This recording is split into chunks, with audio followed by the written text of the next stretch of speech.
Brasil de Fato Entrevista. O Brasil de Fato Entrevista está começando e hoje você assiste a conversa com Aira Bonfim. Aira é historiadora e pesquisa o esporte mais popular do Brasil. Ela ajudou a implementar o Centro de Referência do Futebol Brasileiro. No Museu do Futebol, Aira participou de projetos de mapeamento de diferentes apropriações do território e expressões do futebol e começou a ver a diversidade dentro do esporte. Aira também percebeu que a história contada era só do futebol masculino. A partir daí, iniciou pesquisa sobre a história do futebol feminino. Na entrevista que você assiste a seguir, ela resgata a história do esporte a partir de uma perspectiva feminista e busca o entendimento do futebol brasileiro como uma forma de lazer e de criação de laços sociais e culturais. Mulheres na história do futebol. Quando a gente olha para a história do Brasil, a história social das mulheres brasileiras, nesse detalhe que é, por exemplo, um critério que é o esporte, né? O tema esporte, ele já revela muitas coisas. Por exemplo, que a gente não fez parte dessa identidade, né? A gente esteve alheia a essa construção por muitos anos, né? Então, para quem não sabe, né, existia um decreto-lei que proibiu as mulheres, desde 41, de estarem se organizando e experimentando essa mesma moda que chegava, né, da Inglaterra e era apresentada como uma grande formação de uma ideia do que era Brasil. Então não se constrói, não se legitima a mulher pertencendo a esse ambiente, ao mesmo tempo a gente vai naturalizando uma ideia que tá tudo bem eu não ter jogado, não ter aprendido na escola, não ter participado do ambiente do futebol, seja dentro de campo, seja na arquibancada, ou mais contemporaneamente trabalhando nesses espaços de clube, projetando um pouco desse ambiente empresarial que é o mercado ou futebol no Brasil. E aí isso pode ser projetado de várias maneiras, né? Que futebol é esse que a gente reproduz.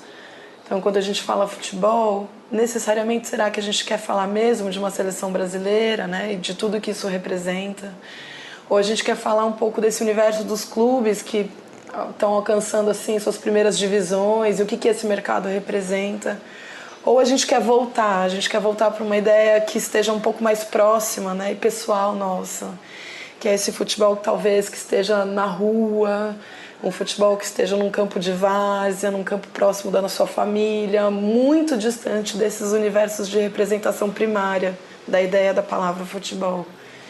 Não à toa, dentro desse universo de quem pesquisa o futebol, né, principalmente na área das humanas, a gente foi até obrigado a cunhar uma outra palavra que é futebóis. A gente teve que trazer um S, né, um plural, porque, de novo, né, quando se fala futebol, ele te levava só para um único pensamento, assim, de uma ideia do que representa esse esporte e, consequentemente, a sua identidade.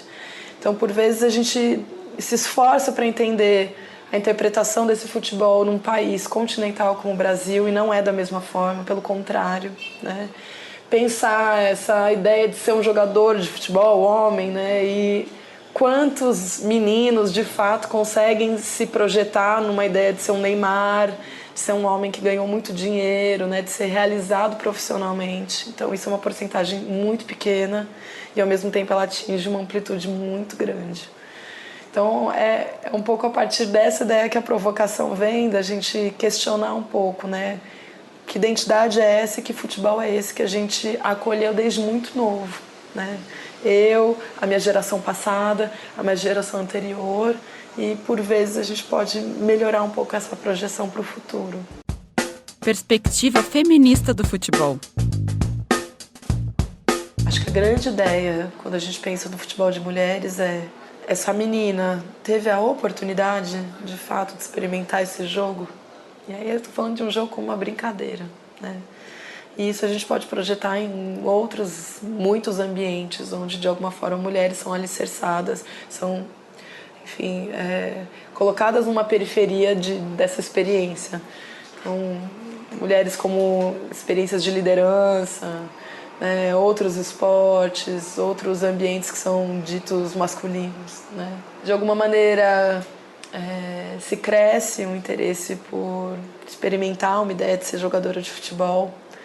E isso é muito novo no sentido da quantidade de meninas que hoje podem pensar o futebol, né? Pensar o trabalho dentro do futebol, se pensar como uma locutora, como uma jornalista do futebol, e aí não só do futebol feminino, de qualquer futebol, né? A grande pergunta é por que não mulheres puderam ocupar esse espaço, né? Então, quando a gente olha para a própria trajetória da Emily, né, que ocupou aí essa liderança como técnica de uma seleção brasileira há pouquíssimo tempo, mas pensar que a gente ainda tem várias outras lacunas, né? Porque uma boa técnica não pode ocupar, inclusive, como técnica de uma seleção masculina, né?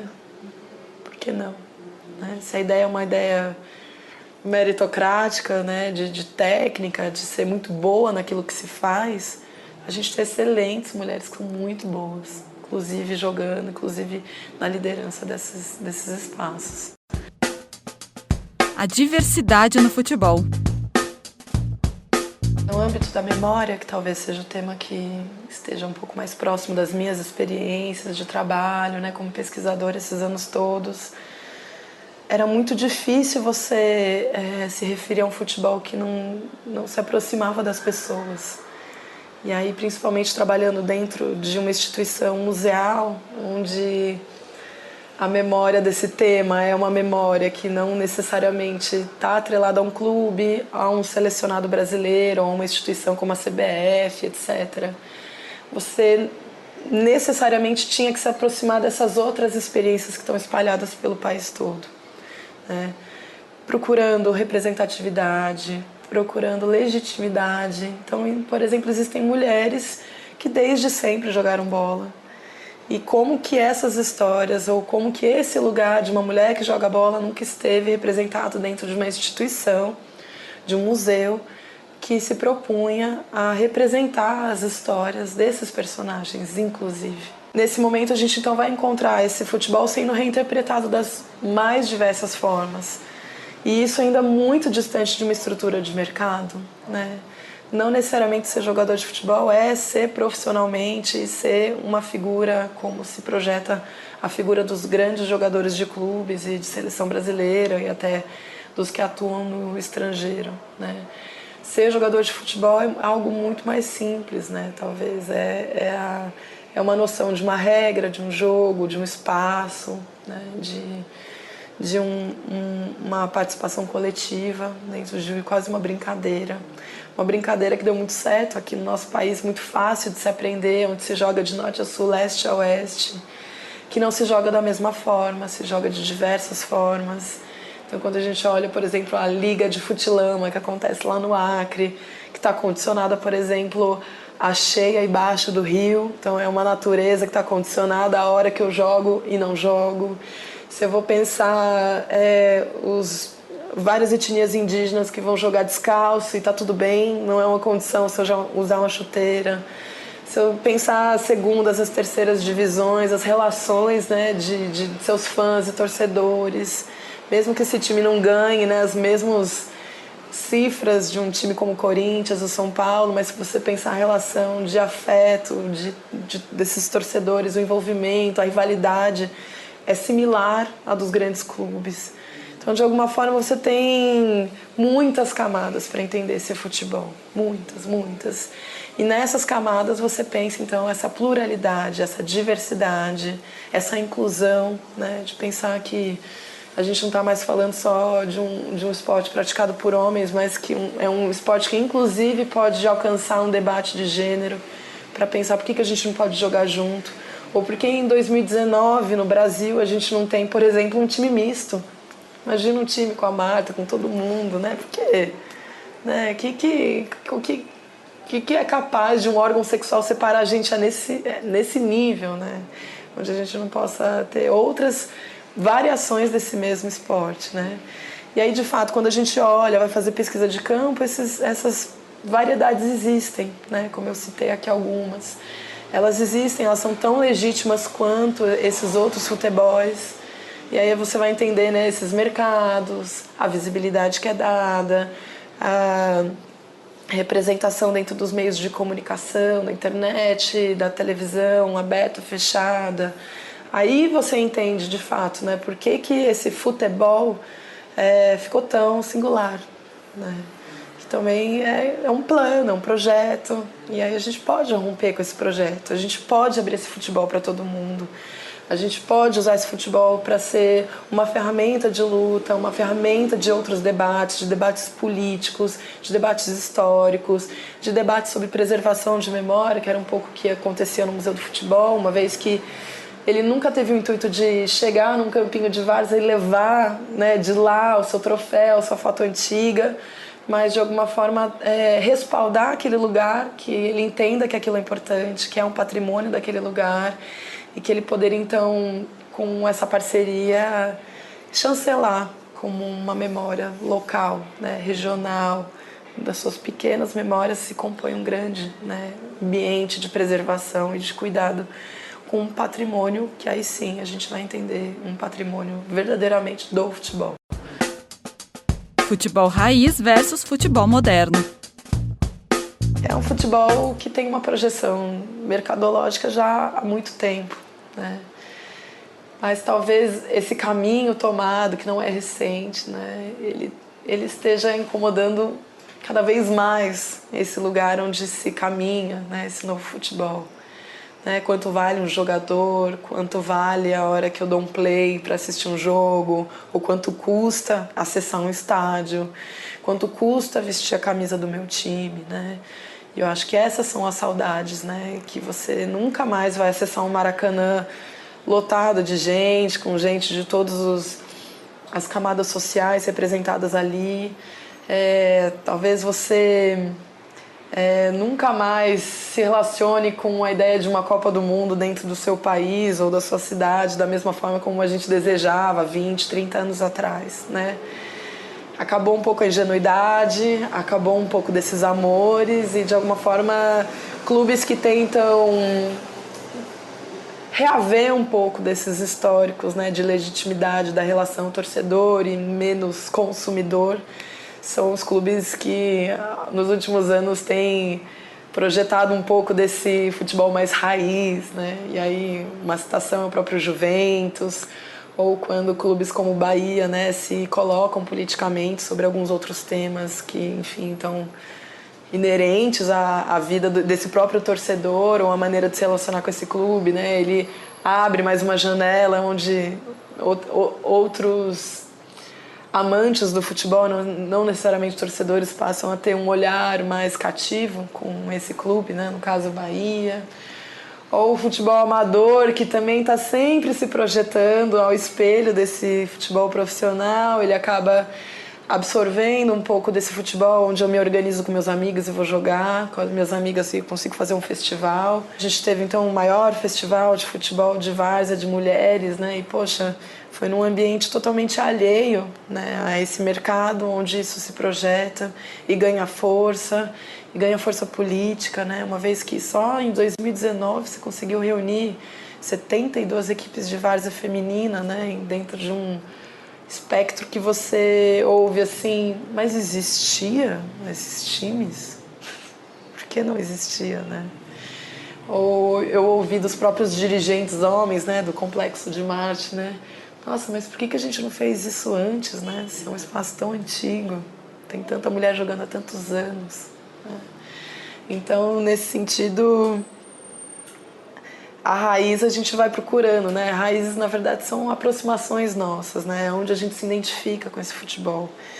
E, então, ele é raiz na hora que eu encontro pessoas de todas as classes sociais, ele é raiz quando eu vejo uma abertura para uma diversidade de representações de gênero, e aí eu posso falar de mulheres, eu posso falar de homens trans, eu posso falar de experiências mistas, ou experiências de engajamento, como o futebol calerreiro, né, que é uma liga que existe aqui na cidade, por exemplo, que é o futebol de rua, onde ele vai fortalecer com que essas equipes debatam suas próprias regras, que incluam sempre experiências mais mistas e de alguma forma faça desse futebol uma ferramenta de construção desse indivíduo no mundo, né? Então é muito curioso assim, ver que futebol é esse que a gente procura, se ele sempre teve no aspecto de ser um futebol profissional, um futebol dentro de uma categoria de clube que, enfim, há 70, há 40, 30 anos atrás já se caminhava em algo de se profissionalizar e se pensar como empresa, né? Isso é uma evolução, não é uma chave que virou, mas ela assusta, ela assusta onde se chega, né? Os relacionamentos, a falta de intimidade dos seus jogadores com os seus clubes, dos seus técnicos, mas isso não é uma novidade, né? Acho que se a gente olha pesquisas antigas assim, a gente já tinha isso previsto, né? Ao mesmo tempo, hoje, com essa previsão, a gente também se abre para outras experiências de futebol e acolhe elas, né? Visibiliza elas, escreve sobre elas, estuda elas, né? Então, dentro da academia, essas experiências estão cada vez mais pulsantes, dentro de algumas mídias mais alternativas, né? A gente consegue projetar outros futebols, e o futebol feminino acho que é um grande exemplo disso, né? Ele alcança um espaço. Ele, por mais que ele se profissionalize, ele ainda está numa outra categoria muito diferente do masculino. Aliás, nenhuma experiência esportiva está perto do futebol masculino, né? Ele, na verdade, que sai da curva, né? Não existe sustentabilidade dentro desse mercado que consiga imaginar que o vôlei feminino, masculino, outras modalidades que o Brasil também tem, enfim, projeção, consigam se equiparar monetariamente ao que acontece com esse futebol. Então é um pouco isso. Vamos ver onde a gente vai chegar. Não sei se é tão sustentável por muitos e muitos anos, né? Mas o tempo vai dizer. Você está ouvindo a entrevista com Aira Bonfim, historiadora e pesquisadora do futebol feminino brasileiro. Futebol feminino hoje. O futebol feminino, ele cresceu e ainda cresce na rebarba dessas ondas feministas. A gente entra num ano, em 2015, que é pós uma Copa do Mundo, e aí uma Copa do Mundo feminina onde ninguém sabia nada, ninguém reconhecia suas atletas representantes da camisa amarelinha, e de alguma forma esses debates, então eles carregam com ele, né, uma seleção brasileira desconhecida, um campeonato que ninguém sabia onde ia passar. E aí ele vai chegar numa onda que é uma onda de uma escada, né, praticamente, né? Acho que ele não é uma onda que vai e volta, ele é uma onda escada, porque a gente nunca mais retrocedeu para onde a gente estava em 2015 ou para onde a gente estava antes, né? A gente caminha a passos largos para um ambiente que constituiu dos seus próprios torcedores e torcedoras, um ambiente que não é um concorrente do futebol masculino, ele criou os seus próprios consumidores, os seus próprios torcedores e, inclusive, nesse aspecto, as suas pequenas gerações, né, de base, né? E isso é uma colheita que, principalmente, os campeonatos da Federação Paulista, né, que é o próprio paulista que teve agora a final entre o Corinthians e São Paulo, quando a gente olha o Brasileirão, quando a gente olha a Libertadores, né, o público que hoje, né, dá voz dentro da arquibancada, dentro da internet, dentro do debate do que do que não é aceito mais para esse futebol feminino, ele é um público que veio dessa rebarba feminista. Né? E isso é muito bom para quem já estava nesse ambiente, né? As jogadoras que estão aí há décadas, né? A própria Marta, a Cris.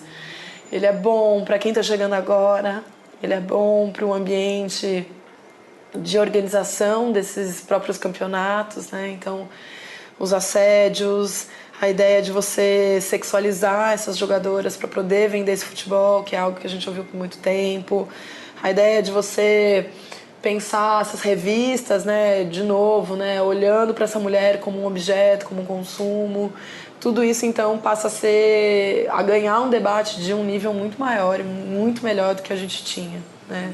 Sempre se falou de futebol feminino, sempre existiu a revista Placar para falar desse futebol, mas era sempre em função de um público consumidor masculino, então feito por homens e para homens.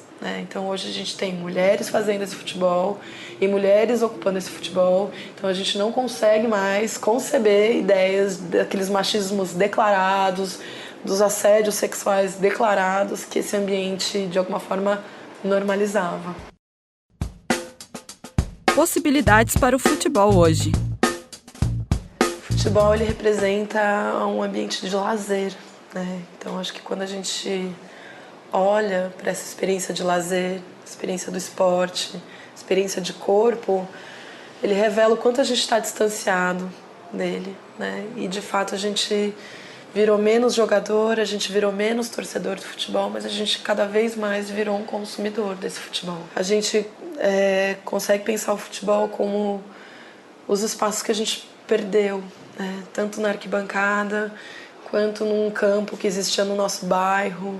E de alguma maneira, se a gente então, no ambiente de gênero, a gente conquista, né, conquista a mídia, a gente conquista espaços de mulheres serem protagonistas desse próprio futebol, a gente não pode olhar para esse futebol sem olhar para esses outros futebols novamente, né?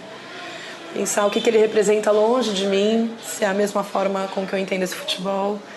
Pensar as pessoas que estão falando, de novo, legitimando essa identidade, né? Será que elas sempre, de fato, representam esses lugares, de fato, estão representados, né? Então, quando eu cito, né, o futebol indígena, o futebol de várzea, né, o futebol de 5, dos cegos, se a gente olha para o futebol LGBT, né, o futebol que tem, por exemplo, incluído, né, esse grupo de homens trans, a gente podia simplesmente olhar para uma identidade e pensar ela como normativa, heteronormativa, excludente, machista, que sempre foi. E ao mesmo tempo a gente então tem que pegar essas outras experiências, esse grande S, essa grande pluralidade desse futebol e conseguir trazer ele à tona, conversar com ele, dar espaços para ele, né? Então, o futebol de várzea, ele é um espaço legítimo e público de ocupação. Uma ocupação que, quando a gente mistura um debate, né, junto com esses mesmos grupos que administram esses espaços, ele só amplia, né, a dimensão de acesso ao lazer, ao esporte e aos corpos. Então, o futebol, ele é uma grande janela que abre para novas oportunidades de repensar, então, o que somos, onde queremos estar e ser. Ao mesmo tempo, ele é uma janela que fecha.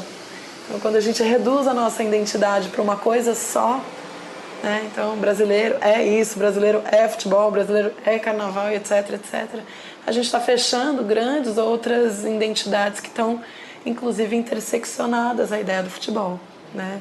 Os movimentos negros, os movimentos populares de bairro, os movimentos de reivindicação de espaços do Estado, né, onde o Estado não está aqui na nossa cidade, né, nessa metrópole, sempre estão relacionados ao futebol e a gente não conhece essas histórias, né? Então, eu olho esse tema dos futebols como uma grande oportunidade da gente desconstruir uma identidade e construir novas identidades que abarquem todas as nossas diferenças. Você acabou de ouvir a conversa com Aira Bonfim, historiadora e pesquisadora do futebol feminino brasileiro. Para conferir mais entrevistas como essa, acesse o Brasil de Fato Entrevista no Spotify, no Deezer ou no iTunes, ou inscreva-se no nosso canal no YouTube para receber as notificações. Apresentação, Cris Rodrigues. Entrevista, Vanessa Nicolave. Edição, Vanessa Nascimento e André Paroche. Coordenação, Camila Salmazo e José Bruno Lima. Direção, Beatriz Pasqualino e Nina Fidelis. Brasil de Fato Entrevista.